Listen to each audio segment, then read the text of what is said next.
Talking Dance, épisode 4. Le chemin. Un groupe d'une quinzaine de personnes marche d'un pas nonchalant sur un sentier du littoral. Oscillant presque, un pied hésite à s'avancer, l'autre à le suivre.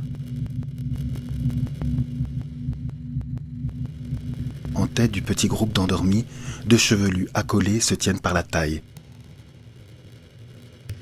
Torse nu, un duvet pour deux, en cape sur les épaules. Deux pas de côté, deux de l'autre freinent l'élan de chaque avancée. À l'arrière, les autres se tiennent par la main, par la nuque. Certaines se sourient, se reconnaissent. Au carrefour d'un plus large chemin, la quinzaine de personnes convergent vers des centaines d'autres. Un long cortège s'étire en un large bandeau compact. Isolé par groupe, une multitude s'avance sur le sol caillouteux.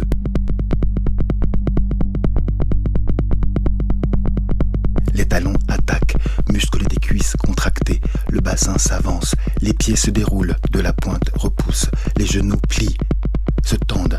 Le talon attaque, les pieds se déroulent, repoussent.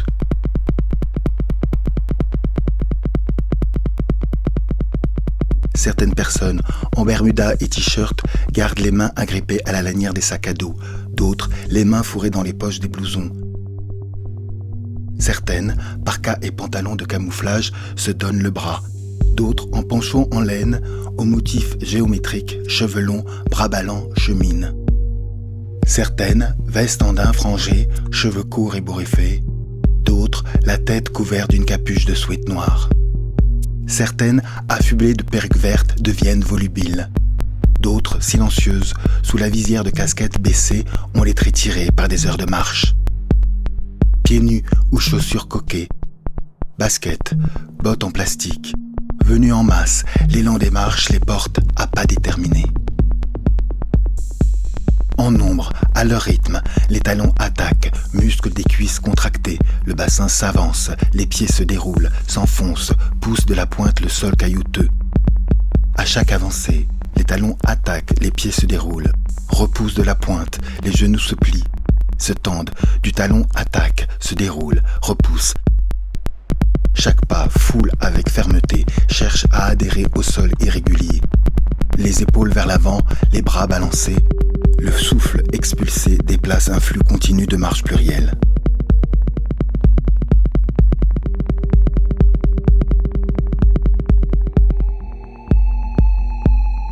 Plus avant, sur le chemin, des véhicules identiques se garent, deux estafettes Renault bleues marquées d'une ligne blanche transversale, des voitures banalisées. Un attroupement se forme. Dans le cortège, des personnes plus décidées que d'autres se faufilent, les foulées s'engagent. D'autres, plus aguerris, côte à côte, coude à coude, résistent à l'empressement.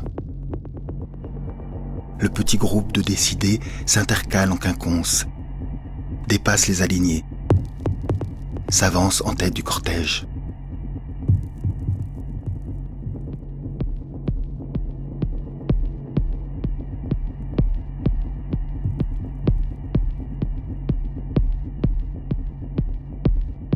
Une adorable dandy, cheveux mi-longs, roufilasse, manteau à longs poils synthétiques, la démarche déhanchée, brandie d'un drapeau blanc, flanquée au centre d'un cercle noir.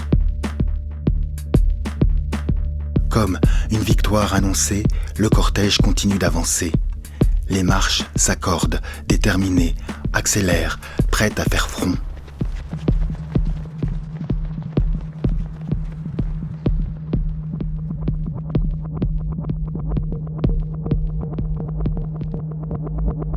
Une personne à la silhouette adolescente vagabonde sur le bas-côté du chemin. Boots bleus, jambes courtes musclées, léopardées d'un collant déchiré. Sweat noir à capuche, dos long sans hanches, cheveux bruns rasés sur les tempes, une longue mèche fuchsia lui tombe sur le visage. D'un geste déterminé, elle sort de son sac à dos un mégaphone. Une feuille noircie de phrases sans virgule, recopiée à la main. On peut lire en majuscule les guerrières MW P132. Intrépides à l'attaque, elles montent sur un monticule de bois coupé, un pied en avant, s'équilibrent sur les rondins, collent la bouche sur le micro du porte-voix. Elles disent qu'elles cultivent le désordre sous toutes ses formes.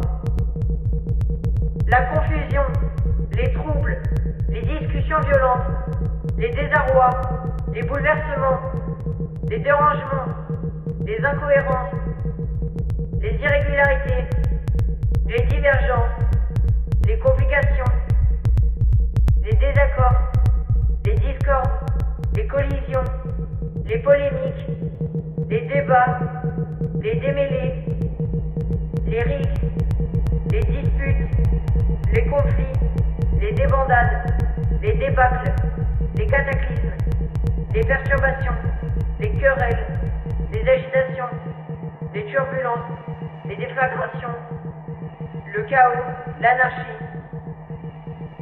Elles disent qu'elles cultivent le désordre sous toutes ses formes.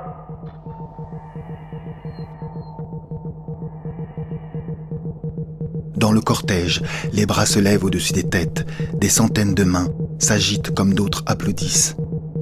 Les paumes se rabattent, montrent le revers, se rabattent, montrent le revers. Plus loin sur le chemin, autour des véhicules, ça négocie. Le long cortège se rapproche.